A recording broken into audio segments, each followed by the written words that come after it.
that we might be, painting rocks, stacking them, counting them, raking them. And what you do as a leader is you'll pull out a few people from the crowd, PFC Jackson, PFC Brown, PFC Mullins, raise your hand, raise them high. And as soon as their hands go up in the air, they said, "Congratulations, you just volunteered to paint rocks." A few weeks ago, I was having an event. Someone asked me, "What is the most surprising thing that you've encountered during this race?" And I hadn't really thought about that, so I paused for a second or two. And I said, "You know what? There has been so many people who have been willing to spend time away from their family and friends, on the streets, knocking on thousands of doors, making calls, people who put their necks out." We had a tough primary. There was over $4 million spent against us. But thanks to all of you, we won by almost 25 points.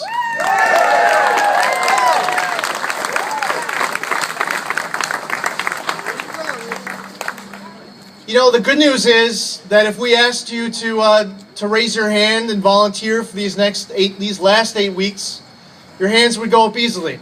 If we told you exactly what we had to do, because there are a lot more doors to be knocked on, a lot of more calls to be made, and we're going to need your help. And the good news is, all of you know that this is a lot more important than going out and painting rocks. The direction our country is heading under the people we have right now in Washington cause us such deep concern that we are here even during the first night of Giants football. Yeah! Because we know how much is at stake. We have people in Washington, both Republicans and Democrats. There's plenty of blame to go around. There are people down there who lack the personal courage to make really tough decisions that will actually fix our country and put us on a path that we can be greatly proud of again.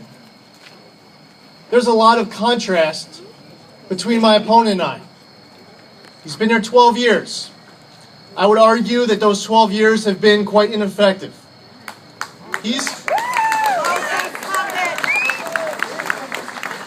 don't know how many want to take a guess of how many bills he's gotten passed and signed into law. The answer is 4. Renaming post offices. I've been in Albany for 2 terms, 4 years. I've had 48 bills that I'm very proud of get passed and signed into law. Yeah. Bills that were reducing fees, cutting taxes, allowing our craft breweries to grow across the state, create more good-paying jobs, consolidating licenses. When I campaigned for office, and many of you were walking door to door with me, you were putting your own faith to your neighbors, the trust that they have in you, saying that if you elect this man to the New York State Senate, this is what he would do, fighting for you, fighting for us, the taxpayers. And when we were running again in 2012, because once we got elected, we obsessed with filling our commitments. Our campaign slogan was, "Promises made, promises kept." And you know what? I think one of the reasons why the American politician is the least popular job in the United States of America is because of the people who come asking for your vote, accomplish nothing, and then they come back 2 years or 4 years later with the best excuse that they could think of, how if you give them another term in office, they promise that they'll get it done next time. I was on the phone with a reporter, and I was talking about how there's all this dysfunction in Washington, all this fiscal insanity plaguing our nation's capital. Republicans and Democrats not talking to each other or getting anything done. There's been one federal budget since 2007. He said the problem isn't with this is a reporter, by the way. The problem isn't with Republicans fighting with Democrats. The problem is with Republicans fighting with Republicans.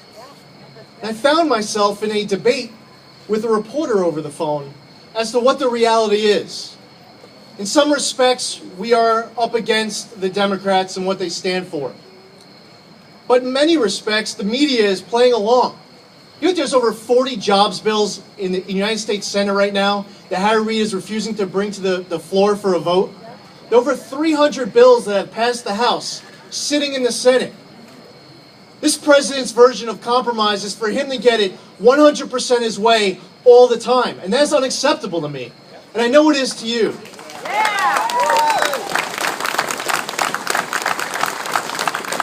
When I spoke at CPAC in March. I spoke about personal courage. The 7 Army values. The acronym is leadership.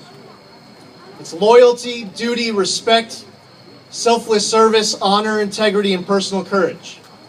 And I spoke about personal courage because we have people in office, both Republicans and Democrats, who prioritize their own re-election, first, second, third, fourth, and fifth on the list, that they refuse to make any tough decisions that might cost them votes because they like their jobs, their power, their perk, their prestige. This race is about not just personal courage, but living all of those values in the leaders that you look forward to elect. It's about duty. It's about the duty to, as an elected official, to be able to grow our economy and create good-paying private sector jobs. About fighting for our veterans who fought for us, repealing and replacing Obamacare.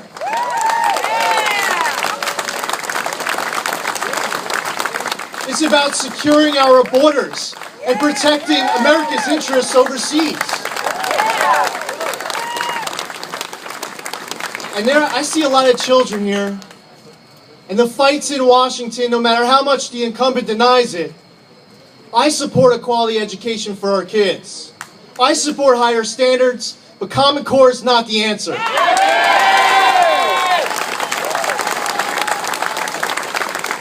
We need to elect problem solvers, not backbenchers. And in the case of our incumbent, he isn't even a backbencher. He sits behind the backbenchers.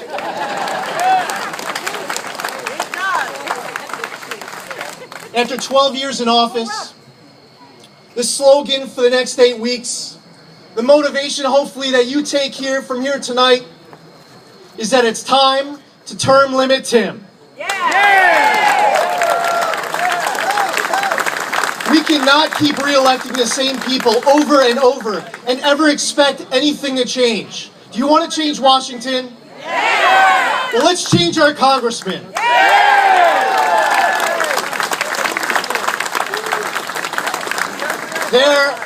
I have a great team here with me tonight, signing up folks who are willing to volunteer, who are able to knock on doors, willing to come down to our offices to make calls. We have offices in Centereach, in Riverhead, in Centereach, in Smithtown.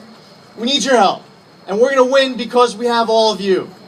And Tim Bishop is not scared of me, but I'll tell you what, he is frightened to death of all of you. So let's get this done. 8 weeks to go. There's so much at stake. America's future is at stake, and our kids as well. God bless all of you for being here tonight. Go Giants, and God bless America.